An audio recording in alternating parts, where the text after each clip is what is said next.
안녕하세요. 하루의 뉴스를 한 숟갈로 가볍게 떠먹여드리는 뉴스 한 숟갈입니다. 11월 13일 주요 이슈 3가지 전해드립니다. 첫 번째, 노만석 검찰총장 직무대행 전격 사의. 대검찰청 차장검사이자 검찰총장 직무대행을 맡아온 노만석 직무대행이 사의를 표명했습니다. 대장동 개발비리 사건 항소 포기 결정 이후 그 책임론이 불거졌고 내부 반발도 커진 상황에서 결국 자리에서 물러난 겁니다. 노 직무대행은 언론 인터뷰에서 지난 4개월이 4년 같았다. 대통령실과 방향이 완전히 같진 않았다는 말을 남기며 조직적 부담을 암시했는데요.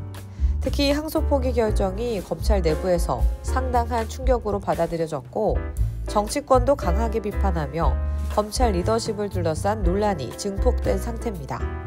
현재 검찰총장은 1년 넘게 공석인데요. 노 직무대행까지 물러나면서 수사 기소체계 전반에 리더십 공백이 생겼고 조직 안정화도 더욱 어려워졌다는 평가가 나옵니다. 두 번째, 미국 셧다운 종식 임박, 43일 만에 기능 정상화 전망.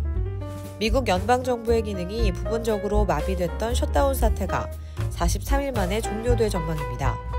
미 하원이 상원이 수정가결한 임시지출법안, 즉 임시예산안을 통과시키면서 이제 대통령 서명만 남았습니다. 이번 예산안은 내년 1월 30일까지 기존 수준의 연방정부 지출을 복원해 공공서비스 대부분이 정상화됩니다. 셧다운 여파로 중단됐던 저소득층 식비 지원 프로그램 등 사회 안전망 사업도 재개됩니다. 이번 사태는 트럼프 행정부와 의회의 갈등, 예산 우선순위에 대한 정치적 논쟁이 본질적 원인이었는데요. 지난 43일 동안 공공기관 휴무, 행정서비스 지연, 경제 불확실성 확대가 이어지면서 국내외 시장에도 부담을 줬습니다. 셧다운 종료는 단기적으로는 글로벌 금융시장 불확실성 완화로 이어질 전망입니다.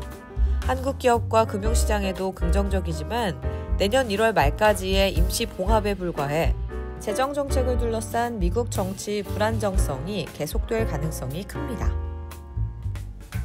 세 번째, 뉴진스 전원 1년 만에 어두워 복귀, 갈등 국면 사실상 마무리.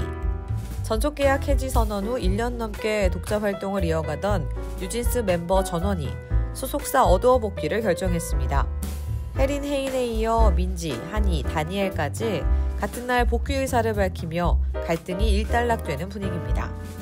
법원은 앞서 전속계약 관련 분쟁에서 어두워 측의 정당성을 인정했고 그 판단이 멤버들의 입장 변화에 영향을 준 것으로 보입니다. 팬덤 분열, 그룹명 사용 논란, 일정 취소 등 혼란이 컸던 만큼 복귀 결정은 음악 활동 재개에 의미 있는 전환점이 됩니다. 향후 뉴진스가 어떤 방식으로 팀 활동을 재정비할지, 그리고 보이그룹, 걸그룹 경쟁이 치열한 현 K-팝 시장에서 어떤 전략을 펼칠지가 주목됩니다. 오늘의 뉴스 한 숟갈 맛있게 드셨나요? 구독과 좋아요 잊지 마시고요. 다음 시간에도 더 알찬 뉴스로 한 숟갈 떠드릴게요.